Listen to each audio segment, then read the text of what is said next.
artificial intelligence, why artificial intelligence is the way it is, why people are worried about it, why people's worries may be unfounded, and why people's worries may actually be less than they ought to be, and why artificial intelligence poses much more than just a technological change, and that we want all of you as believers in Jesus Christ to be at the forefront of His kingdom in this world, to learn how to master this technology and move forward. Tomorrow is about techniques. So if you're thinking about asking me questions about how you prompt ChatGPT to achieve a certain task, don't ask me that yet. I'm going to be talking to you about that sort of thing tomorrow. I'm going to be talking to you about training, talking to you about certifications, talking to you about what AI does, what it doesn't do, why chat is good for some things, but why Gemini is good for others, and those kinds of technical sorts of questions. So hold off on those. You can ask me other kinds of things as you feel led to do so, but I think the actual how-tos, if you'll hold off on those, we'll talk about those a little bit, a lot on tomorrow.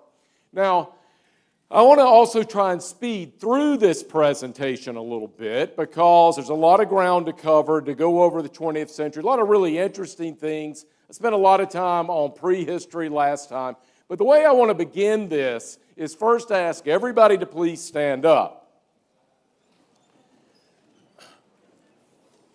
Now, if I were to tell all of you right now to put yourselves in alphabetical order, right? You would think I'm a crazed loon. And I would be a crazed loon because it would be very chaotic. It's a very stuffy room. You've come from lunch. You may be a little tired and sleepy, so you might want to stretch a little bit, but at least you're standing up, right? You want to stand up for the next hour. No. But don't sit down yet. But if I were to give you some very specific rules and steps to follow, that you could only turn to your right until you got yourself in alphabetical order, that you had to hold up a hand with some signal that demarcated the first letter of your last name, you would still think I'm a crazed loon for running this sort of exercise. But I think we could all agree that at some point you could get yourselves in alphabetical order. And you could do so in something that looked like an orderly process. It would certainly look more orderly if I gave you certain rules and steps to follow, that you could only turn a certain direction. You had to symbolize certain things on your name, than if I were to just say out loud, hey, go get yourself in alphabetical order, right? I think we can all agree with that. Well, this is the nature of what happens to computer programming over the 20th century. You can sit down now. The key person who is thought to be the father of modern computing is Alan Turing. Turing was really a British genius. He was actively involved in major aspects of World War II. In fact, it is Turing and those who were associated with him that actually broke the Germans' code that they were using back and forth. Called Enigma. They had an Enigma device, and it was Turing who was able to lead the way to try and break that code. And there are certain reasons why he was able to do that I may or may not be able to go into. But what Turing had in mind was that we could take a machine and we could feed information to that machine. And rather than changing the operation of the machine mechanically, we could change the operation of the machine by programming new steps for it to follow. And he also had in mind that this machine might be able to take these programming steps and figure out mathematically where certain things went wrong. So he had in mind a machine that would have a very linear, I'm going to use this word a lot, Last time I used fundamental and important, all that stuff. This time I'm going to use linear a lot. A linear input that would effectively tell a machine step-by-step instructions. And for Turing and others around him, this was trying to answer the question, what does it mean to even compute? Now, you're familiar, obviously, with the old phrase, that does not compute. I can remember when that became popular. I'm old enough for that. But this is in effect where all of that came from. So he had this machine that he theoretically invented in 1936. Didn't actually create it mechanically then, but he laid the groundwork for it. And it was based on tape, different types of tape, and it would have a reader that could read magnetic indications on that tape. And so it was kind of a functioning thing. Now, we think of that as being something really substantial. We ought to be going, wow, that's so exciting. How did he come up with that kind of tape? That's actually not a material part of the conversation. Just as I mentioned last time with Claude Shannon, we've had relays and certain types of mechanical devices for a few generations, and we had tape and tape readers for a little while before Turing. That's not the key thing that's in mind here. What is sort of important is that Turing is going to come up with a way in which fundamental computation can actually take place. That's the real importance here. And he brings all of these other things that we talked about this morning together to produce the actual machine. Now, the Turing machine is going to be created in 1939. It is sort of bringing all of these things together. It's not long after he's able to produce this that they are able to break the Enigma code of the Germans. It gave the British and their allies a major advantage over the Nazis and allowed them to anticipate not everything, but a lot of what the Germans were doing during the war. And of course, they had to be really careful, right? They didn't want to divulge that they knew everything that the Germans were doing. Otherwise, the Germans would realize what? That they had broken the code. So they had to be really careful. A lot of trade-offs, a lot of moral questions had to be asked and answered. But the Turing machine's pretty important on this. Now, I am not good at German. I'm from Mississippi. There's just certain pronunciations I can't make. What Turing and others are coming up with is what's called the Einschätzungs problem. I know problem. I can pronounce that. And basically what this was a quest to find a single general master algorithm to solve all mathematical problems. A master algorithm to solve all mathematical problems. Okay, what's the big deal with that? Turing convinced and solidly proved that there would never be a master algorithm.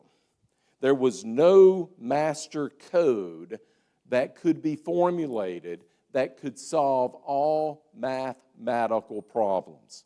Now, you and I take this for granted. But this was a really big deal in the early 20th century. And what it ultimately means for you and I, Turing understood that because there would be no master algorithm, watch this, listen to this, this is really neat. Not only would there be no master algorithm, that meant there would be no master code. And because there would be no master code, you would have to create multiple forms of programming code. You would have to routinely change the code to make the machines do new things. Now, if you don't understand that, I can give you a short word: software. Alan Turing effectively created software and programming.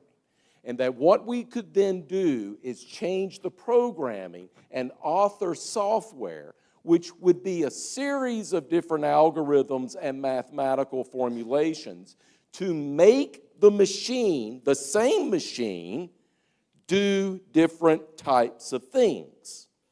And what Turing was able to do, based on what kind of program he was writing, he could make a machine play chess, or he could make a machine crack spy codes.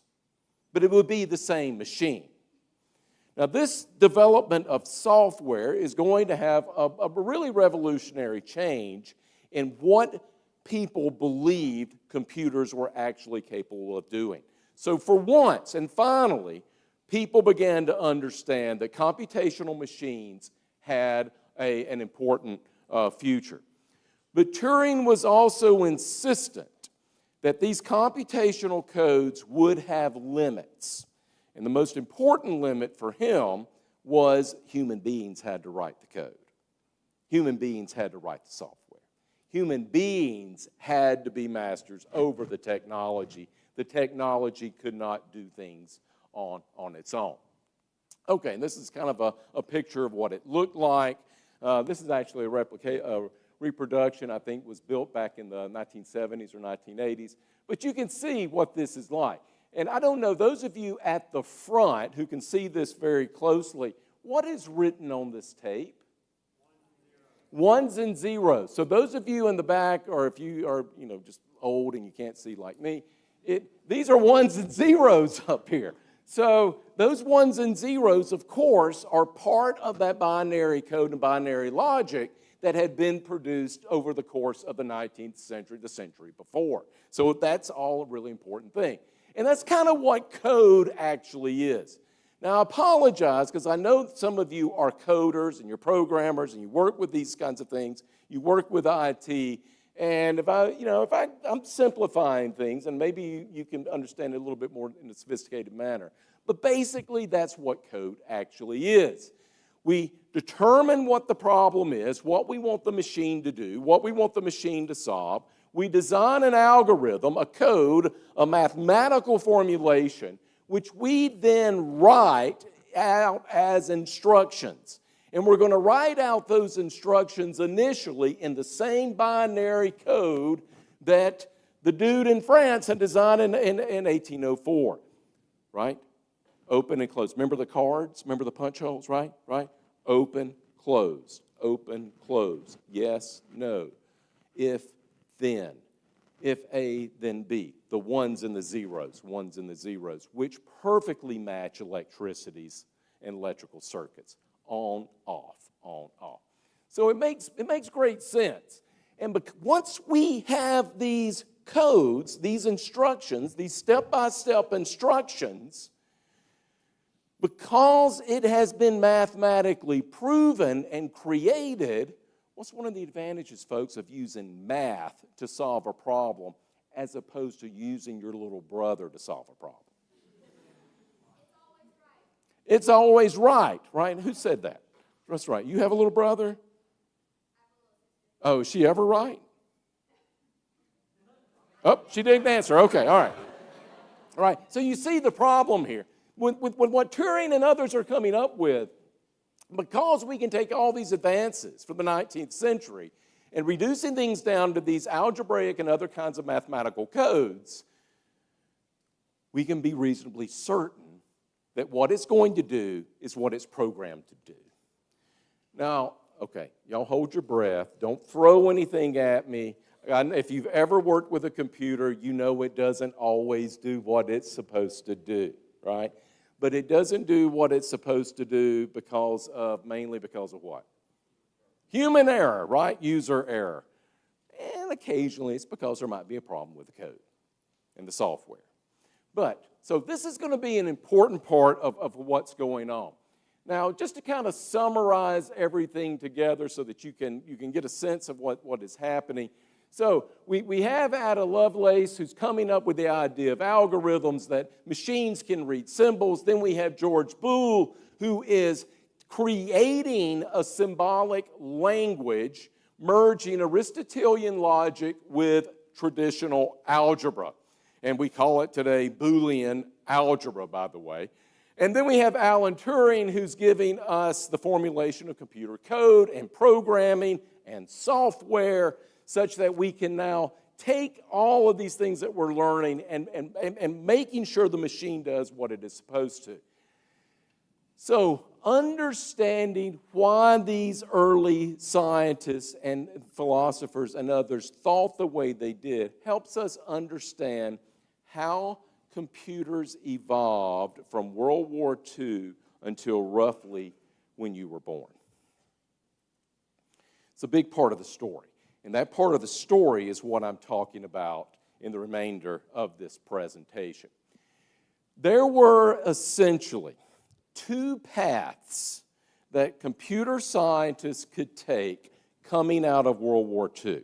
Two paths. This is pretty complicated, so y'all need to stand up real quick. Everybody stand up real quick. Okay, say hey to the person next to you. Okay, sit back down, sit back down. And I'm not going through both of these in detail. You can read the slides as I'm talking, but there are two basic paths. One was to follow the path that had been laid down over the course of the 1800s up until Alan Turing. That is the symbolic path, the rule-based path. This is the path of modern programming up until your lifetime. That you give the machine software that is rules-based, you give it very specific instructions on what it is supposed to do, and the machine is supposed to then follow those instructions and produce a near certain result.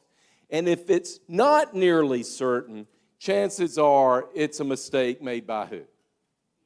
Human beings, right, human beings, right? So the idea here is that human intelligence emerges from rules. That human imagination and human intelligence emerges from rules. That human beings think linearly, and that by following linear step-by-step directions, machines can do the same thing. This is the motivating factor. It gives us certainty, it gives us transparency, it gives us a certain degree of humility, because if something's wrong, whose fault is it? Human beings, right. So this produces some amazing things. The other side, which is what's called here a connectionist or learning-based approach, is the idea that learning occurs within a network of experiences, stimuli, and other kinds of factors. That learning is not a product of step-by-step instruction. That learning reflects a myriad, a web, a kind of constellation of things that must come together in some really interesting ways and are not only difficult to predict, but you may not even know how it got there.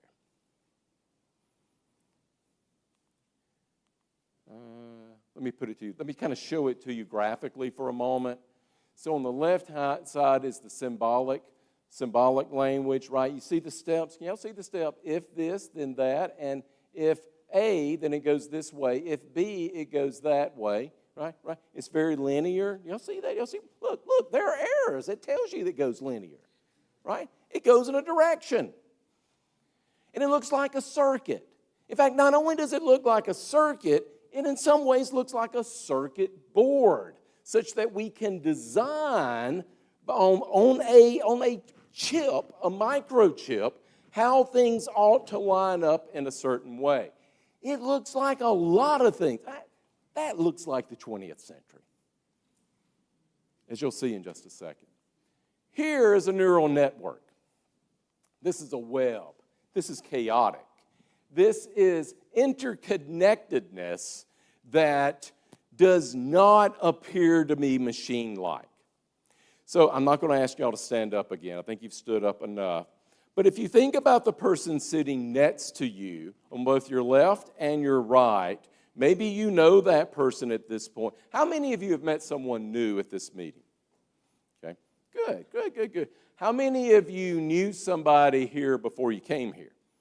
Oh, yeah, say similar. And it's a different group, so y'all will both raise your hands at the same time. Meaning what you have done, this is you. Here's the person you brought with you, but here's the person that you just met. Here's the person sitting next to you that you're too shy to say hello to. Here's the person that you think's just weird, right? Right? So this is... But the person next to you, the person you came with, and the weird person, we're all in this together, right? Right? We have formed relationships. We have formed a kind of community. And that is what this neural path is.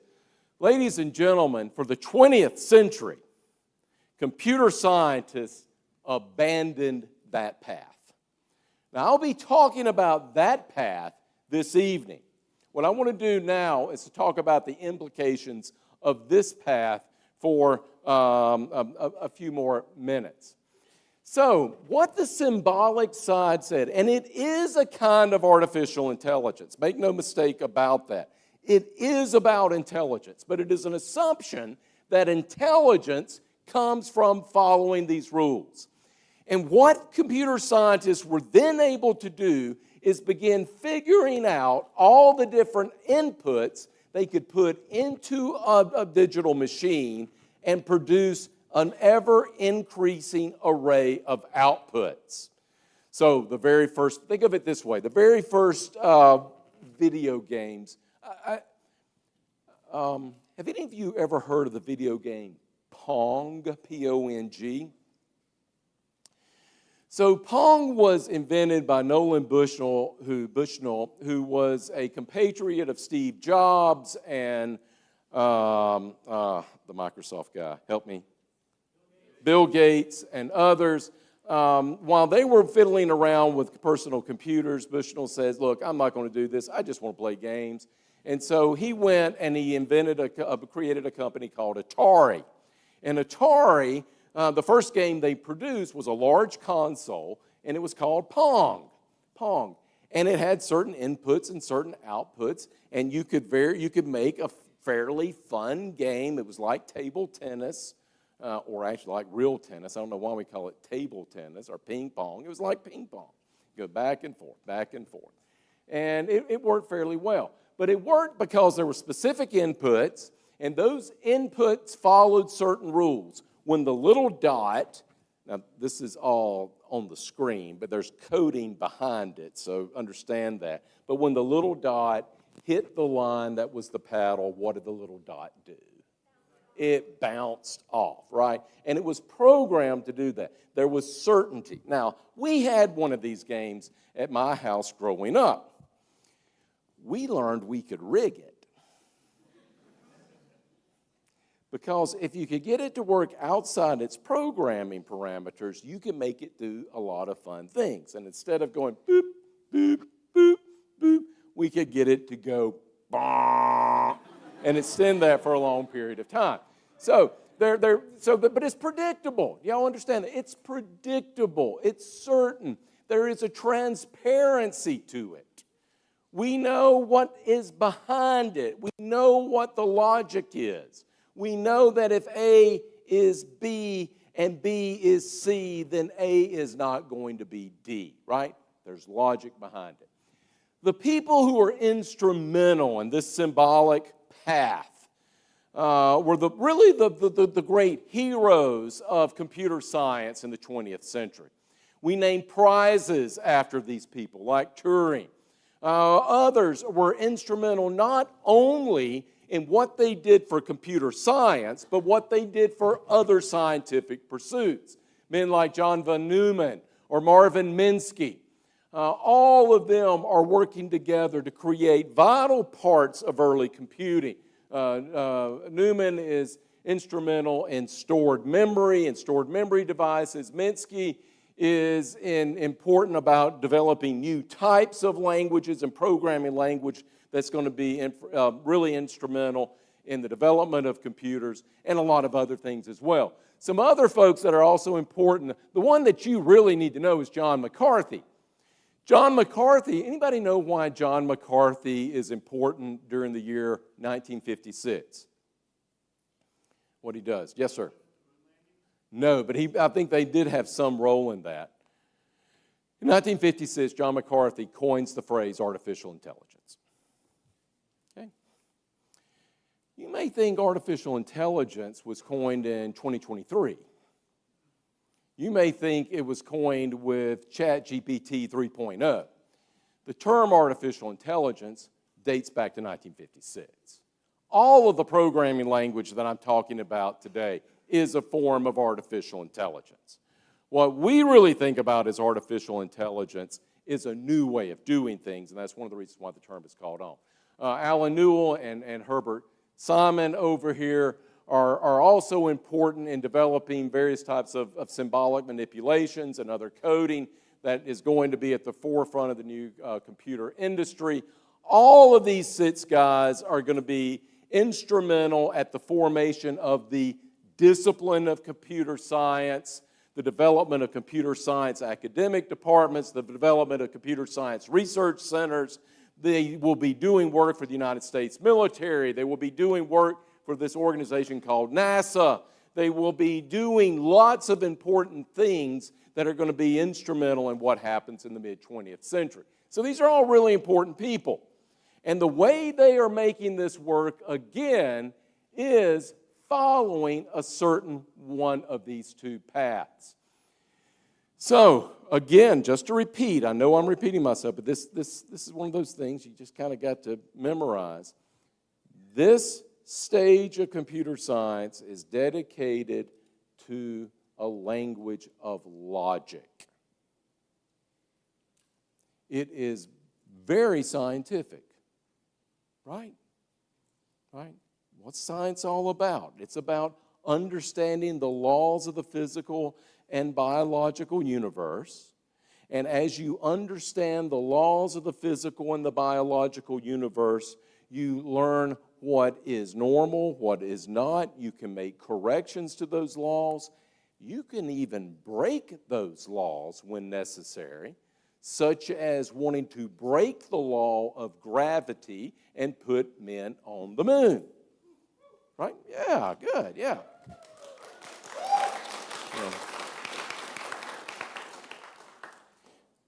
By the way, we couldn't put men beyond the moon. We couldn't put men beyond the moon because we didn't have the computing capacity to do that. And we didn't have the computing capacity to do that until this year because of the advent of generative AI.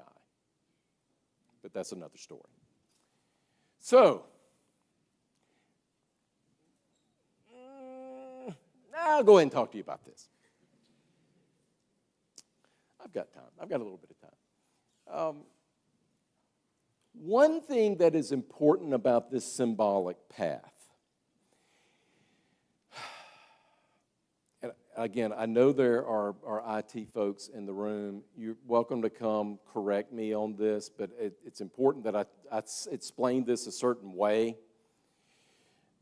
This is a flat approach to computer language, right? It's flat, it's logical, it's A plus B, it's inputs produces outputs, right? It's linear, it's flat, it's not three-dimensional. You see 3 dimensions up there? Right? How many dimensions you see? I don't know, is it 1 or 2? I forget, right? So what Minsky and others did, and I showed Minsky's paper earlier, is that if you have a single level in computer programming, there were going to be natural limits to what your computer could do. It could not move beyond certain tasks. The linear approach to programming had natural limits. Did y'all hear me there? Did you hear what I said? The linear approach to programming had natural limits. You could only do so much. But oh boy, what you could do just within those limits. It's amazing. Changed the world in ways that human existence had never experienced before. But it still had limits, still couldn't do things. So there were problems with that other path, and I'll talk again about the other path later today. For one thing about the other path, and I'll just give you a few hints about that now, you needed an enormous amount of energy to actually make machines go in the neural path. Right? Do y'all remember the mess that I showed you earlier, how complicated that was? Right? Remember what I talked to you about the person next to you and the person behind you and that sort of stuff? You know, that takes a lot of work to make those relationships function. You've had to be really on top of things. You've had to be gracious. You've had to be sympathetic. You've had to be funny. You've had to be considerate. You've had to exercise all sorts of virtues and talents in order to make all those different relationships function in a normal manner. And you haven't even thought about that, have you? It took energy. You got chicken for lunch. Maybe you get pork chops for supper and kind of fuel your way through another round of this. But to think linearly does not require nearly as much energy. If it was just you and your friend that you brought with you, you would not have to do nearly as much. Now, that's just kind of a silly way of illustrating this, but it is something that I think is pretty important. All right. The other problem with the neural network side is that you had to actually train the machine. The programming itself had to conduct training. That also was something that was very difficult for people. They didn't understand how to do that. And all the experiments in the 40s and 50s were coming up short. And so company executives, government agency executives, looked at the cost-benefit analysis and concluded it was much shorter and much less expensive for us to go the symbolic route than to go the neural network route. It was just going to pay off for us in the long run. And it was probably right. And it's why organizations like MIT's AI laboratory, Carnegie Mellon, the Stanford AI laboratory, SAIL, they still function and they still try to do some things with neural networking, but by and large, they push toward the symbolic path. And that symbolic path, remember what's the L word? Linear, right? Linear. It pushed people toward that linear path. And it paid off for a lot of folks in the end. So it prioritized approaches that could be understood, that could be verified, that were transparent, that you could go back and correct and improve when you identified mistakes in the coding. And it also reflected science and the scientific method. Because what I could do with one algorithm, anybody else ought to be able to do with that algorithm. Right? That formula should result in the same thing for someone else that it resulted in for you. And this is the basis of the scientific method. If you can't replicate the experiment and get the same result that another scientist did in conducting that experiment, what do you think? Not good, right? Somebody said not good, right? If something's wrong, it's not good, then the hypothesis is probably incorrect. If it can't be repeatedly tested and get the same result each and every time, then there's something wrong with the hypothesis. So that means this symbolic language, this linear step-by-step approach looks more scientific. And in the 1950s and in the 1960s, the heyday of modern science, man, this just looks like your first cousin. Right? You don't want to date her, but you know, it's really, we have a lot in common.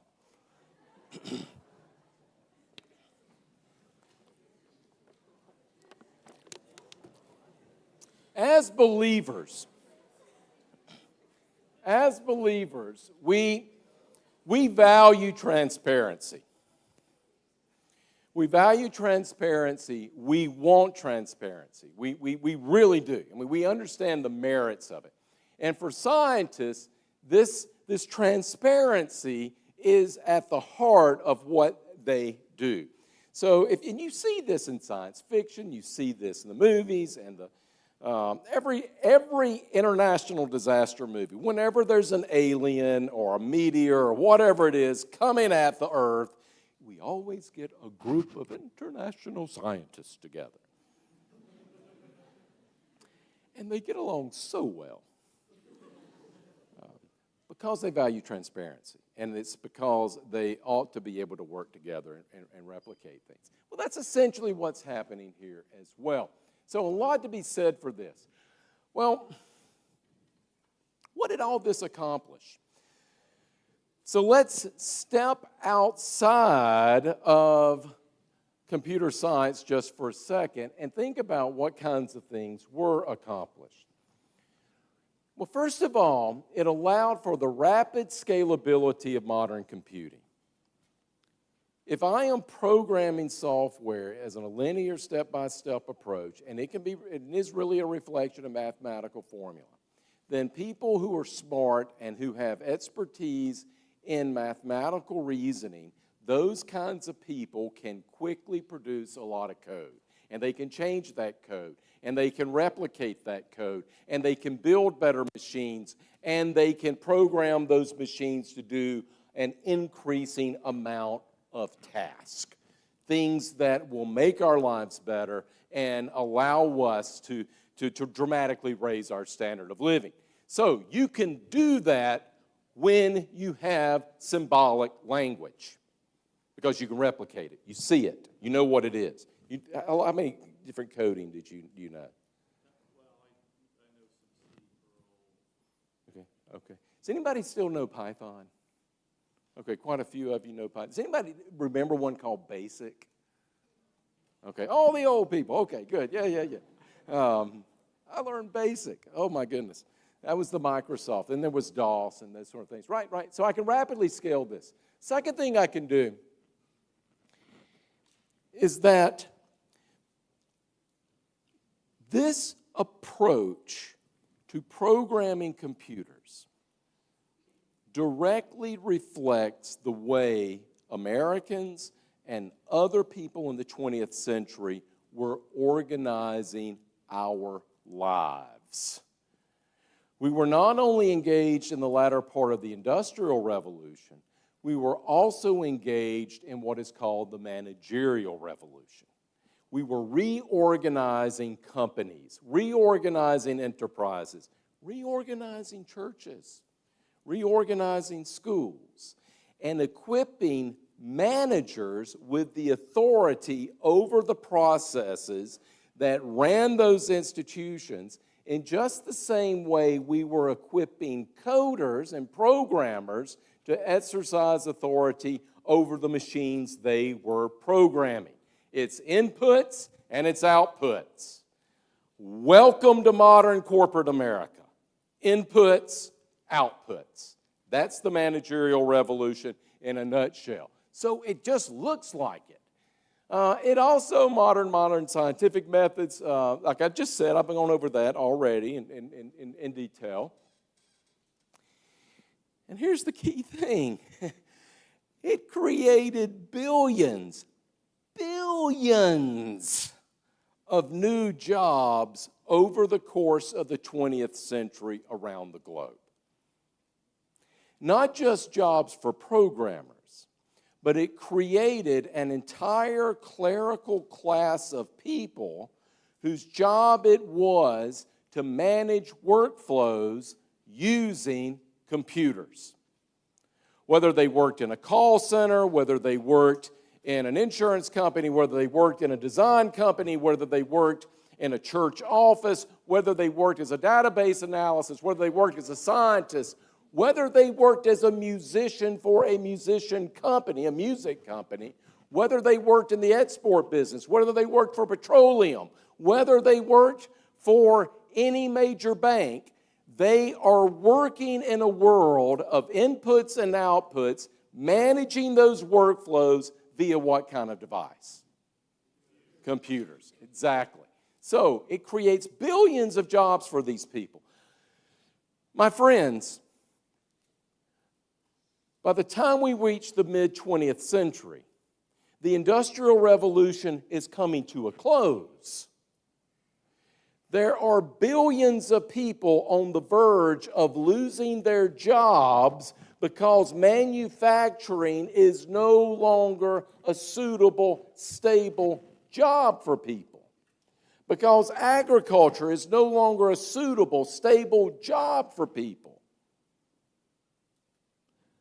And computers save their jobs. Computers give them something else to do. And it gives billions of people something else to do. Now, is that necessarily a more enjoyable way of living? No. I grew up on a farm. I grew up on a catfish farm. What we call dressed, 2,000 pounds of catfish a day. I was the gut boy. Sat there, covered head to toe with blood and guts. There was a lot that was valuable about that life. There was a lot that I could enjoy from that life. But I quickly decided I wanted to be a college professor instead. Right. And by the way, this is going to surprise you. I'm not that old, but I really am. My first job, I did not have a computer on my desk. It was off to the side. We just kind of, all the other faculty, we just kind of looked at them, right? We had a typewriter in our office, and people were still using typewriters. But after a few years, we all started using the computers. It was interesting to watch how that computer went from the side of everybody's office. This is 2000, by the way. This isn't that long ago. From 2000 to, say, 2005, watching in my colleague's office as the computer went from the side item, something somewhat decorative, to being a central spot on the desk and where you did most of your business. My job is entirely online now. Well, what else is going on? The world that Alan Turing, that McCarthy, that Minsky, that others were creating is the underlying structure of the post-World War II order. We could not have had that order, that kind of globalism, those kinds of jobs, that kind of economy without the emergence of the modern computer. So it was one thing to defeat the Nazis. It was quite another thing to rebuild the world after that war. And had it not been for modern computing and the symbolic language, the linear step-by-step programming that ran those machines, we could not have done so. We could not have taken the world as it was in 1945 and create a world of trade, of commerce, yes, of significant government oversight, but a world in which so many new things had been produced, so many new things had been invented, so many new ways in which to take figments of our imagination and to make them physical in ways that we had never previously imagined without linear step-by-step programming in the modern computer. The New World Order, the post-war order, globalism, globalization, whatever we want to call that, was predicated on the modern computer. All of those networks, all of that trade, things that improved the lives of your parents and your grandparents more dramatically than any other generation in all of human history occurs because we adopt that symbolic language to rapidly expand computer technology and do things we never thought possible. Right? Pretty important, pretty significant. Anybody know when your great-grandparents were born? Your great-grandparents. When? Who's that? 1900. Where? Where?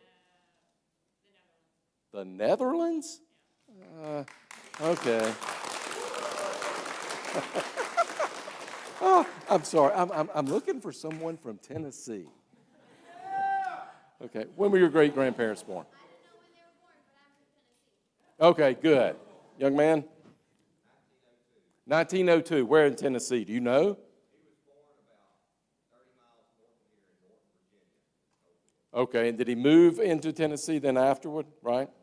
Right? Do you have any family members that remember that person? Okay.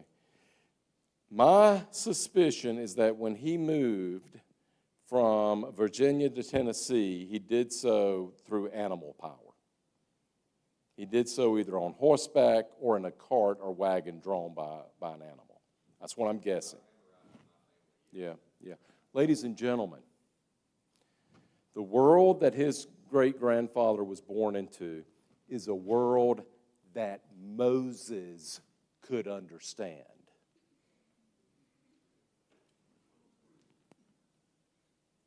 Got that? And yet his grandparent, the child of that great-grandparent, probably watched as men walked on the moon. We go from Moses to men walking on the moon in less than 100 years. That's the power of globalization. Your standard of living, despite all the anxiety, all the fears, all the concerns, all the worries, all the frustrations, all the decadence, all the immorality that is now at your fingertips on your smartphone, you still live in a world that is so incredibly much better than the world that came before you. It's hard for us to even imagine. Maybe you don't realize that, and we'll talk about why tomorrow, but it's still important. This is that world. I don't like this. I don't really want to work like this. But I kind of do. I got cubicles in my office. I have a regular office, but my colleagues have a cubicle. It's not fun, right? It's not, right?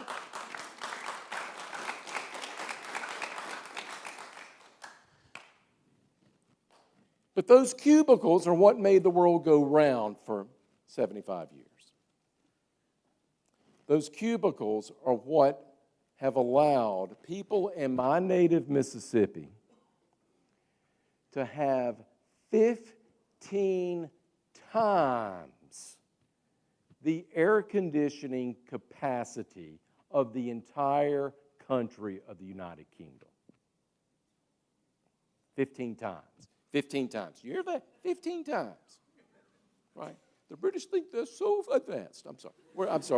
Dr. Hamilton's here. No slur to him. But it has allowed Americans to exceed the standard of living of everywhere else in the world. It's a world of workflows. It's a world that looks like Boolean algebra. A world that looks like circuits. A world that looks like relays.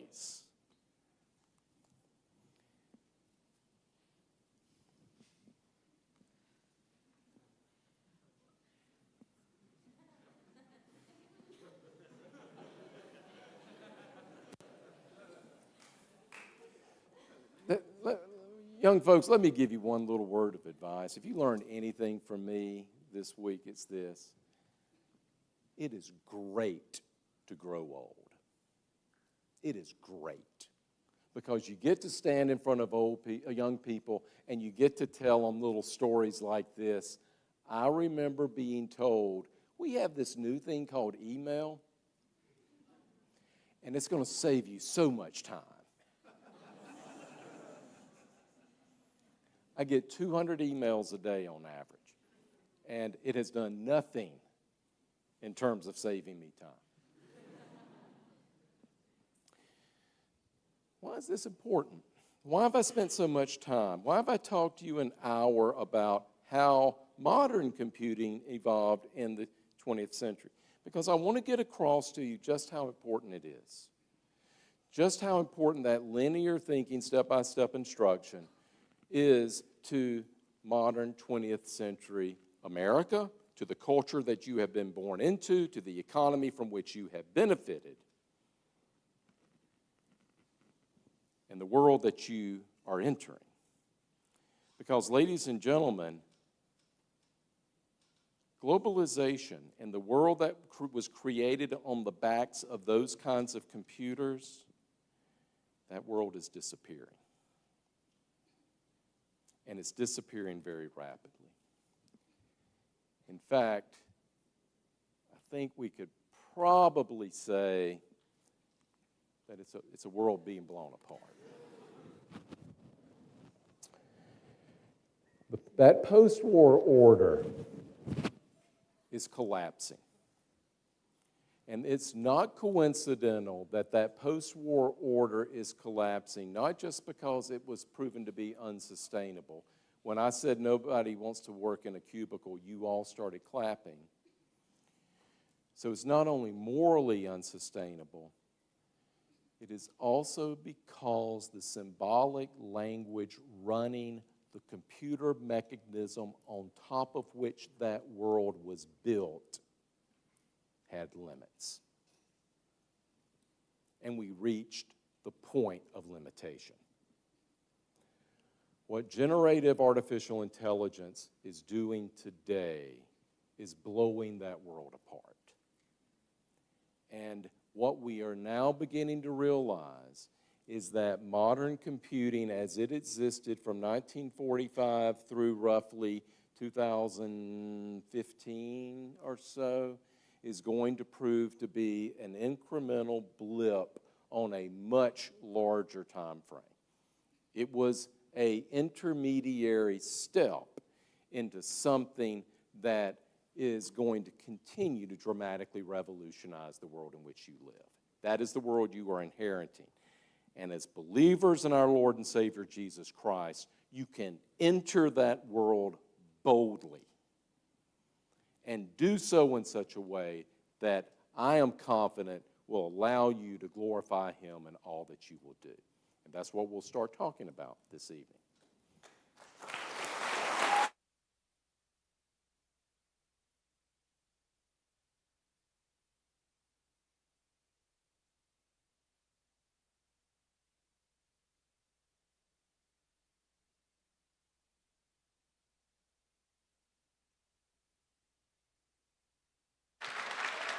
Thank you, Dr. Roberts.